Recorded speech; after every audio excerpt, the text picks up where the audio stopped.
Hi, ഇന്നത്തെ video എന്ന് പറയുന്നതും രേണുസുതി കിച്ചു വിഷയം തന്നെയാണ്. അപ്പോൾ കുറച്ച് മുൻപ് ഞാനൊരു വാർത്ത കാണാനിടയായി. രേണുസുതി ആത്മഹത്യയ്ക്ക് ശ്രമിച്ചു, ഫാനിൽ കെട്ടി തൂങ്ങി മരിക്കാനായിട്ട് ശ്രമിച്ചു എന്നുള്ള തരത്തിലാണ് വാർത്ത പുറത്തു വന്നത്. അതായത് സുഹൃത്ത് എന്ന് പറയുന്ന ആളാണ് ഇത് കാര്യങ്ങളൊക്കെ വന്ന് പറഞ്ഞിട്ടുണ്ടായിരുന്നത്. അപ്പോൾ ന്യൂസ് കണ്ടപ്പോഴത്തേക്കും എനിക്ക് തോന്നിയിട്ടുള്ളത്, കാരണം ഇങ്ങനെ ഒരു പ്രവൃത്തി ചെയ്യുന്ന ആളല്ല രേണുസുതി. രേണു എന്ന് പറയുന്ന വ്യക്തി നേരിട്ടുള്ള അപമാനങ്ങളും പരിഹാസങ്ങളും കുറ്റപ്പെടുത്തലുകളും കുറവ് പറച്ചിലുകളും ഇന്ന് കേരളത്തിലുള്ള അല്ലെങ്കിൽ ഇപ്പോഴുള്ള ആരും ഇത്ര അധികം മാനസിക വിഷമങ്ങൾ അനുഭവിച്ച് കാണില്ല, അല്ലെങ്കിൽ ഇത്ര അധികം കുറ്റപ്പെടുത്തലുകളൊന്നും അനുഭവിച്ചിട്ടുള്ള വ്യക്തി ആയിരിക്കില്ല. പക്ഷേ ഈ രേണു എന്ന് പറയുന്ന വ്യക്തി ഇതെല്ലാം കേട്ട് എന്നിട്ട് പോലും അവർക്ക് തിരുന്താനോ അല്ലെങ്കിൽ അതിൽ നിന്ന് മാറാനോ ആയിട്ടുള്ളൊരു മാറ്റം വന്നിട്ടില്ലാത്തൊരു സ്ത്രീയാണ്. അപ്പോൾ അത്രയും എന്താ പറയുക, ഒരു ഉരുക്ക് വനിതയായിരുന്നു രേണുസുതി എന്ന് പറയുന്നത്. അപ്പോൾ ആ ഒരു ഉരുക്ക് വനിതയെ തകർക്കാനായിട്ട് കിച്ചു വന്ന് പറയുന്ന ചില കേസുകൾ വെച്ചിട്ട് രേണു എന്തായാലും ആ ഒരു തരത്തിലേക്ക് പോകില്ല എന്നാണ് എൻ്റെ ഒരു വിശ്വാസം കേട്ടോ. കാരണം രേണുസുതി ഇതുവരെയും കാണിച്ചിട്ടുള്ള അല്ലെങ്കിൽ രേണുസുതിയിൽ നിന്ന് മനസ്സിലാക്കിയിട്ടുള്ള ഒരു സ്വഭാവ രീതി വെച്ചിട്ടാണ് പറയുന്നത്. അല്ലാതെ സത്യം എന്താണെന്ന് അറിയില്ല, പക്ഷെ ആ ഒരു രീതി വെച്ചിട്ടാണ് ഞാൻ പറയുന്നത്. പിന്നെ ഇതിന് അങ്ങനെ വിശ്വസിക്കാൻ പാടായിട്ട് തോന്നുന്നതെന്ന് വെച്ചാൽ, രേണു തന്നെ പോസ്റ്റ് ചെയ്ത് കൈ പൊക്കാൻ വയ്യ എന്ന രീതിക്ക് രേണു പോസ്റ്റ് ഇട്ടിട്ടുണ്ടായിരുന്നു.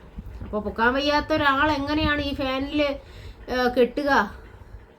ഇയാൾക്ക് വേറെ ആരെങ്കിലും കെട്ടിക്കൊടുത്തിട്ടാണോ? കെട്ടിക്കൊടുത്തിട്ട് കയറിയെന്ന് ചാടിക്കോ എന്ന് പറഞ്ഞിട്ടാണോ? അപ്പോൾ ഇതൊക്കെ പറയുന്നത് ഒരു ലോജിക്ക് വേണമല്ലോ. അതോ ആയിക്കോട്ടെ, ഞാൻ അതിനെ പറ്റിയൊന്നുമല്ല പറയുന്നത്. കിച്ചു കാണാൻ പോകുന്നില്ല എന്ന് പറഞ്ഞ് വീഡിയോ ഇട്ടത് രേണുവാണ് പബ്ലിക്കായിട്ട്. അപ്പോൾ തിരിച്ച് കിച്ചുവും അതുപോലെ പബ്ലിക്കായിട്ട് വന്ന് പറഞ്ഞു കാണാൻ പോവുകയാണ്, സങ്കടങ്ങൾ മാറുന്നതാണെങ്കിൽ മാറിക്കോട്ടെ, അതും പബ്ലിക്കായിട്ടിട്ടു. ഓ ശരി, അത് കണ്ടതിന് ശേഷം അവൻ അത് എക്സ്പ്ലനേഷൻ ചെയ്യുന്നുണ്ടായിരുന്നു. കാരണം ലൈവിൽ വന്ന് അമ്മ എന്ന് പറയുന്ന സ്ത്രീ ഇങ്ങനെയൊക്കെയാണ് കാണിച്ചത്, അപ്പോൾ എനിക്ക് ആ ഒരു അടുപ്പമോ സ്നേഹമോ അങ്ങനത്തെ ഒന്നും വന്നിട്ടില്ല, കിട്ടിയിട്ടില്ല, മുൻപും കിട്ടിയിട്ടില്ല എന്നൊക്കെ അവൻ വന്ന് പറയുന്നുണ്ട്. അതിന് തിരിച്ച് നേരെ എക്സ്പ്ലനേഷനായിട്ട് രേണു വന്നിട്ടുണ്ടായിരുന്നു. ഒട്ടും സുഖമില്ലാതെ കിടന്ന രേണു ചാടി എണീറ്റ് എനർജിയോടെ, എടാ കിച്ചു, നീ അങ്ങനെ പറഞ്ഞില്ലേടാ, അങ്ങനെ ചെയ്തില്ലേടാ, നീ ഇത് ചെയ്തില്ലേടാ, നീ അങ്ങനെ പറഞ്ഞില്ലേടോ എന്നൊക്കെ ചോദിച്ചുകൊണ്ട് ഒരു അസുഖവും ഇല്ലാത്ത നമ്മുടെ പഴയ രേണുസുതിയെ കാണാൻ പറ്റി. അതുവരെയും ക്ഷീണമാണ്, തല പൊക്കാൻ വയ്യ, അനക്കാൻ വയ്യ, ഓർമ്മക്കുറവാണ്. ഇപ്പോൾ ഓർമ്മക്കുറവില്ല, എല്ലാ കാര്യങ്ങളും നല്ല ക്ലിയർ ആയിട്ട് വ്യക്തമായിട്ട് പറയുന്നുണ്ട്. ഇനിയും പറയാനായിട്ട് കാര്യങ്ങളുണ്ട്, ഒന്നും മറന്നിട്ടില്ല. അപ്പോൾ അങ്ങനെ ഇരിക്കുന്ന സ്ഥിതിയാണ് ഇപ്പോൾ വന്നിട്ടുള്ളത്. അപ്പോൾ അതിനെ തുടർന്നാണല്ലോ ഈ ആത്മഹത്യാ ശ്രമം. ഓക്കെ, ഈ ആത്മഹത്യാ ശ്രമം പുറത്ത് പറഞ്ഞിരിക്കുന്ന ആളുടെ പേര് അൻഷാദ് പാല എന്നാണ്. രേണുവിനൊപ്പം മുൻപ് ആടിപ്പാടി കളിച്ചിരുന്ന ഒരു താരമായിരുന്നു അൻഷാദ് പാല. അപ്പോൾ ആളാണ് ഈ ഒരു കാര്യം വന്ന് പറഞ്ഞിട്ടുള്ളത്. അപ്പോൾ രേണുസുതിയും ഇതിൽ പറഞ്ഞിട്ടുണ്ടായിരുന്നു, കിച്ചുവിൻ്റെ കുറേ കാര്യങ്ങൾ ഞാൻ പുറത്ത് പറഞ്ഞാൽ കിച്ചു നാണം കെടും എന്ന രീതിക്ക് രേണു പറഞ്ഞിട്ടുണ്ടായിരുന്നു. ഈ അൻഷാദ് പാല എന്ന് പറയുന്ന ആൾ വന്നും പറയണമെന്നത് അത് തന്നെയാണ്. എന്തെങ്കിലും വിഷയമുണ്ടോ? ഉണ്ടെങ്കിൽ പറയൂ, ഇല്ലെങ്കിൽ നിങ്ങളൊക്കെ വായും വെച്ചോണ്ട് വെറുതെ ഇരിക്കും. ഇതിന് കുറേ നാൾ മുൻപാണെന്ന് തോന്നുന്നു കിച്ചുവിൻ്റെ ഒരു വീഡിയോ കണ്ടപ്പോൾ ഞാൻ കണ്ടിട്ടുണ്ടായിരുന്നു അവൻ. കാരണം ഇനി ചിലപ്പോൾ ഒരു പീഡിപ്പിച്ചെന്നോ അങ്ങനെ എന്തെങ്കിലും കേസ് വരാം, അങ്ങനത്തെ ഒരു രീതിക്ക് വന്നേക്കാം എന്ന് കിച്ചു മുൻപേ ഒരു വീഡിയോ പറഞ്ഞിട്ടുള്ളത് എനിക്കൊരു ഓർമ്മയിൽ വന്നു.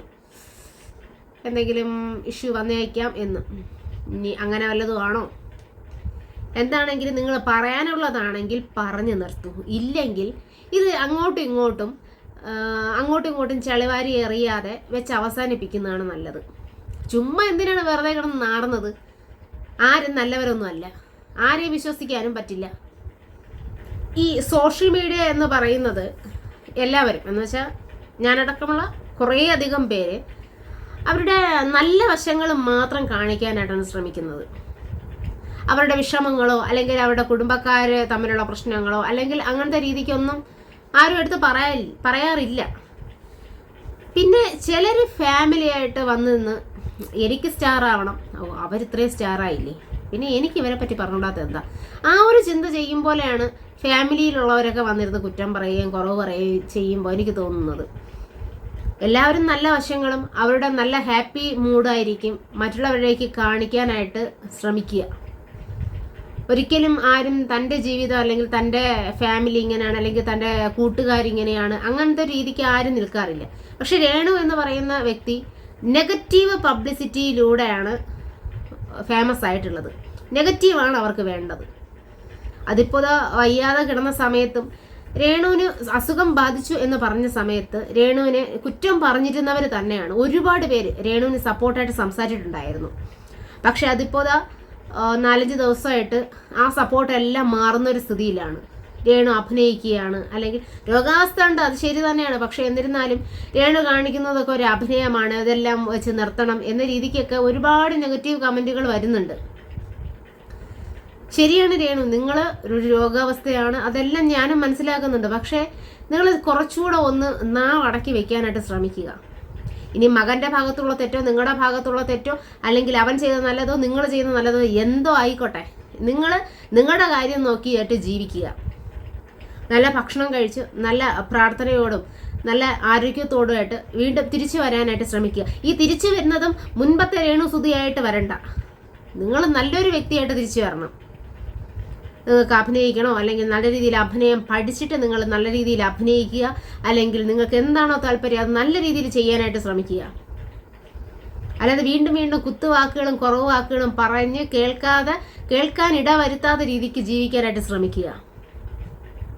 ഇനി കിച്ചുവിന് നിങ്ങൾ കൊടുത്തു പിടിച്ചു എന്നൊക്കെ പറഞ്ഞ് കുറേ കാര്യങ്ങൾ ഓരോരുത്തരും വന്ന് പറയുന്നുണ്ട്. ഈ മകനെ നോക്കിക്കോളാം എന്ന രീതിക്കാണല്ലോ സുധിയായിട്ട് നിങ്ങൾ കിട്ടുന്നത് അല്ലെങ്കിൽ അവരുടെ ജീവിതത്തിലേക്ക് വരുന്നത്.